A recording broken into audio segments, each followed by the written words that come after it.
Voilà pour l'essentiel de l'info. C'est l'heure à présent de la revue de presse internationale et on va commencer par le dossier libyen et plus précisément, Hélène, par les difficultés des Européens à trouver une stratégie commune. Ouais, c'est tous les matins dans les journaux. Et aujourd'hui, c'est dans Le Guardian. La France joue les faucons. L'Allemagne reste impassible. La Libye expose les failles de l'Europe. En Europe, et pas seulement, dit le Guardian, entre l'Europe et les États-Unis aussi. Et c'est parfois le monde à l'envers. Le Guardian qui reprend le mot de Reagan dans cette affaire. Les Européens viennent de Mars et les Américains viennent de Vénus. Les singes capitulaires et mangeurs de fromage. L'expression date cette fois des années du début de la guerre en Irak en 2003.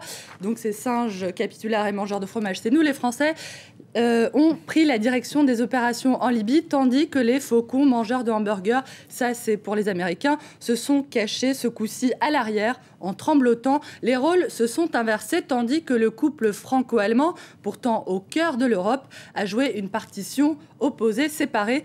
Toutes ces divisions, prévient le Guardian, sont stériles et elles risquent bien de finir sur une Libye, elle aussi, divisée. Il va en être question aujourd'hui à Bruxelles, sommet qui va donc durer 2 jours. À lire également ce matin le récit de leur captivité en Libye par les journalistes du New York Times. Oui, les 4 hommes qui ont été finalement libérés lundi, après avoir été capturés le mardi précédent par les forces pro-Kadhafi, c'était à Ashdabia. Ils racontent dans le Herald comment ils ont été arrêtés à un checkpoint alors qu'ils tentaient de rejoindre Benghazi. Ils racontent ce moment d'impuissance, de résignation, quand un soldat ordonne à un autre de les tuer. On ne peut pas, ils sont américains, répond un autre. Les journalistes sont tout d'abord battus avant de bénéficier de l'hospitalité et d'attention aussi de la part des soldats. Des hommes, écrivent les journalistes, qui ont toujours vécu sous Kadhafi et qui n'imaginent pas la Libye sans lui. Les journalistes qui passeront quelques jours en prison avant d'être finalement libérés, grâce notamment à l'intervention de diplomates turcs. Et puis cet autre sujet qui fait la une ce matin, à la une de la presse internationale, l'attentat qui a eu lieu hier à Jérusalem. Le gouvernement israélien a promis de se défendre avec, je cite, une volonté de fer. Ça, ce sont les mots de Benjamin Netanyahou. Les réactions dans la presse israélienne ce matin sont assez partagées. Oui, la première est à lire dans le quotidien de gauche Haaretz. Non à une deuxième opération plomb durci, en référence bien sûr à l'offensive de décembre 2008 à Gaza.